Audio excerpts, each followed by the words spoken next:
Well, y'all, we are back. We're on day 61 of this story. Man, is it a good story. Because it's basically the Bible, and the Bible is full of good stories, all of which happen to be true. This ain't based off a true story. This is the true story. Woo! And so we'd been hearing about these king's edicts, right?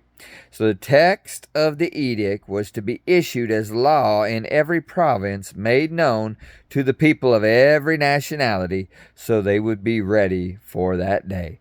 That's where we left off last time, right? So the couriers went out, spurred on by the king's command, and the edict was issued in the citadel of Susa. King Haman sat down to drink, but the city of Susa was bewildered. When Mordecai learned, the king and Haman, not King Haman, the king and Haman. I knew that was wrong. They sat down to drink. Yeah, but the city of Susa was bewildered. So they sat down, they got their drink, and everybody said, "What the heck?" When Mordecai learned of all that had been done, he tore his clothes, because that's what they did back in them days. Put on sackcloth and ash. They did that too. That's kind of a typical thing, right? And went out into the city, wailing loudly and bitterly. But he went only as far as the king's gate, because no one clothed in sackcloth was allowed to enter it. In every province to which the edict and order of the king came, there was a great mourning among the Jews. With fasting, weeping, and wailing, many lay in sackcloth and ashes. When Esther's eunuchs and female attendants came and told her about Mordecai, she was in great distress. She sent clothes for him to put on instead of his sackcloth, but he would not accept them. Then Esther summoned Hathach, one of the king's eunuchs, assigned to attend to her, and ordered him to find out what was troubling Mordecai and why. So Hathach went out to Mordecai in the open square of the city in front of the king's gate. Mordecai told him everything that had happened to him, including the exact amount of money Haman had promised to pay into the royal treasury for the destruction of the Jews. That dude.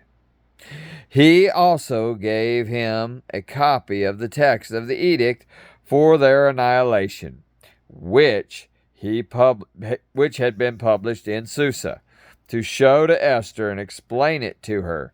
And he told him to instruct her to go into the king's presence to beg for mercy and plead with him for her people. Hathach, went back and reported to Esther and what Mordecai had said. Then she instructed him to say to Mordecai, all the king's officials and people of the royal province know that for any man or woman who approaches the king in the inner court without being summoned, the king has but one law, that they be put to death, unless the king extends the gold scepter to them and spares their life. But 30 days have passed since I was called to go to the king. Uh-oh. Maybe a challenge, huh? When Esther's words were reported to Mordecai, he sent back this answer: do not think that because you are in the king's house, you alone of all the Jews will escape. That's troubling. Don't think it. For if you remain silent at this time, relief and deliverance for the Jews will arise from another place, but you and your father's family will perish. And who knows but that you have come to your royal position for such a time as this. Then Esther sent this reply to Mordecai: go gather together all the Jews who are in Susa and fast for me. Do not eat or drink for 3 days, night or day, and I and my attendants will fast as you do.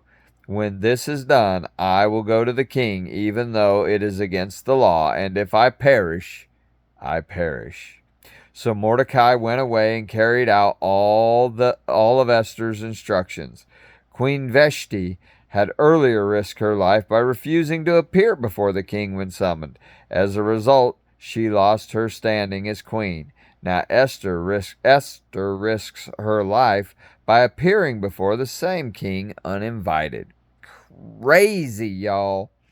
On the third day, Esther put on her royal robes and stood in the inner court of the palace, in front of the king's hall. The king was sitting in his royal throne in the hall, facing the entrance. When he saw Queen Esther standing in the court, he was pleased with her and held out to her the gold scepter that was in his hand. So Esther approached and touched the tip of the scepter. The king asked, "What is it, Queen Esther? What is your request? Even up to half the kingdom, it will be given you." Dude liked him some Esther. What can we say? "If it pleases the king," replied Esther, "let the king, together with Haman, come today to a banquet I have prepared for him. Bring Haman at once," the king said, "so that we may do what Esther asks." So the king and Haman went to the banquet Esther had prepared. As they were drinking wine, the king again asked Esther. These dudes like their wine too. Not just Esther, but they like their wine, you lush. "Now what is your petition? It will be given you. And what is your request? Even up to half the kingdom, it will be granted." Esther replied, "My petition and my request is this. If the king regards me with favor, and if it pleases the king to grant my petition and fulfill my request, let the king and Haman come tomorrow to the banquet I prepare for them. Then I will answer the king's question." Haman went out that day happy and in high spirits.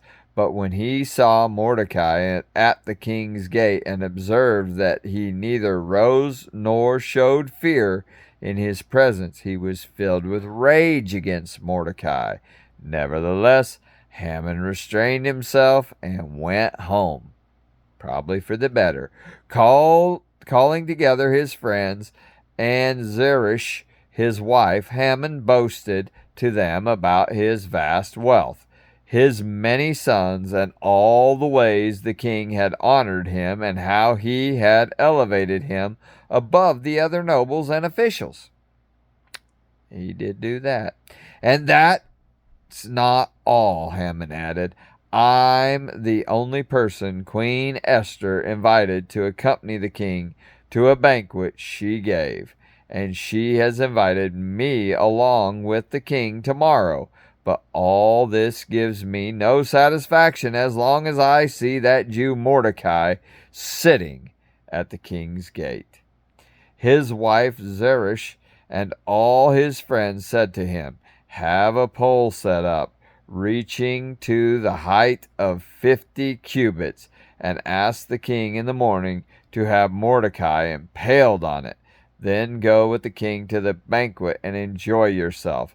This suggestion delighted Haman, and he had the pole set up. That night the king could not sleep, so he ordered the book of the Chronicles, the record of his reign, to be brought in and read to him. It was found record there that Mordecai had exposed Bigthana and Teresh, two of the king's officers who guarded the doorway, who had conspired to assassinate King Xerxes. "What honor and recognition has Mordecai received for this?" the king asked. "Nothing has been done for him," his attendant answered.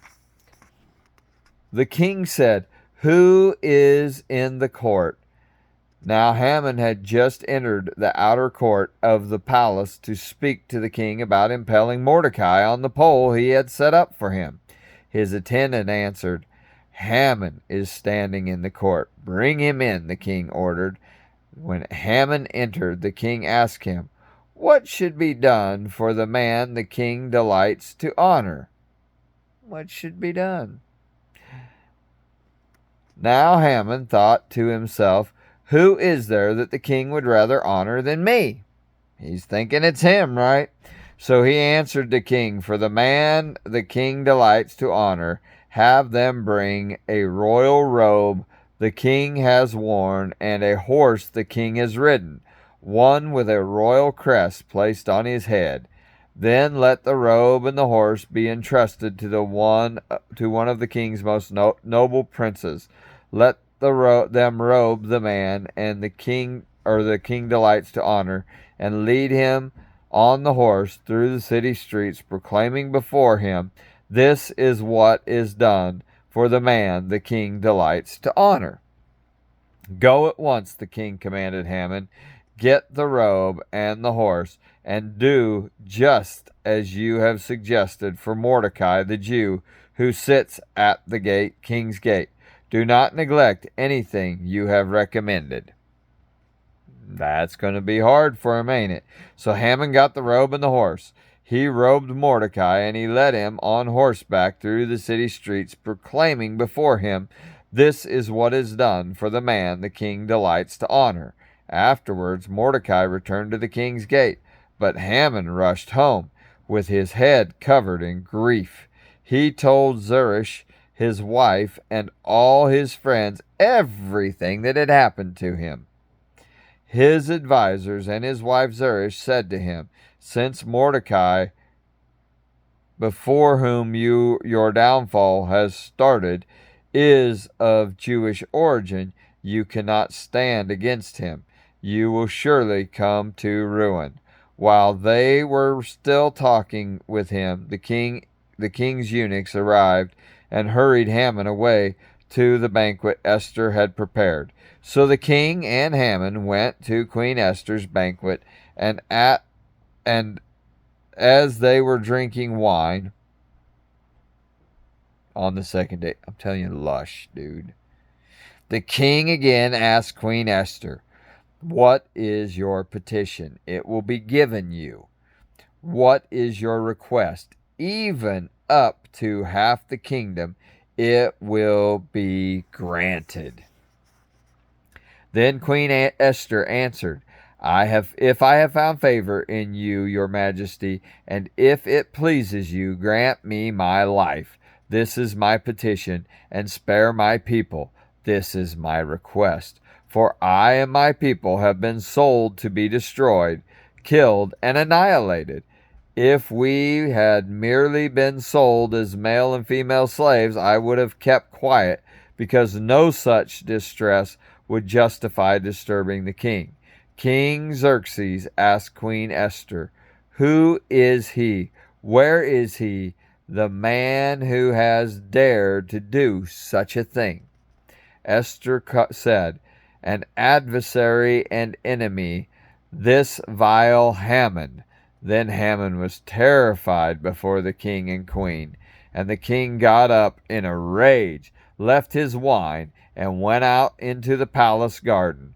But Haman, realizing that the king had already decided his fate, stayed behind to beg Queen Esther for his life.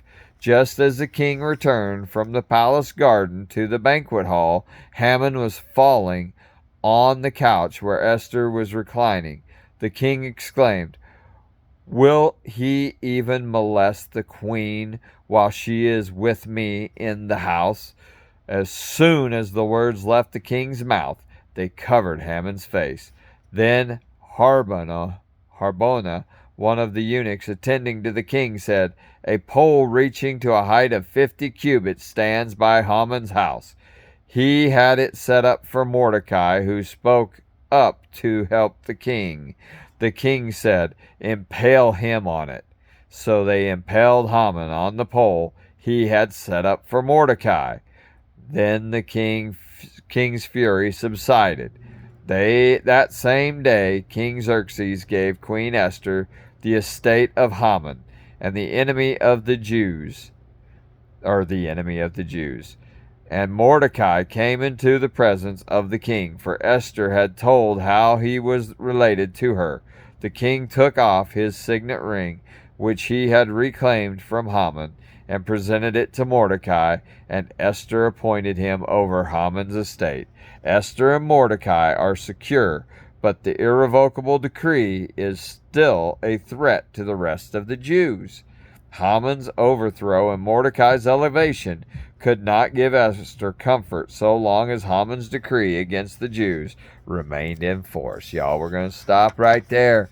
Bottom of page 285. Oh boy. I'm telling you, these stories, they can make movies out of these. Sometimes they do. What great movies. Y'all, if you ain't reading your real Bible, get in there and just read some of them stories. I'd recommend starting with the New Testament because it's pretty cool.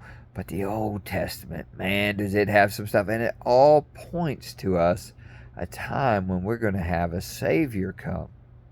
See, if we are not the Jews, we're not even in the place with God.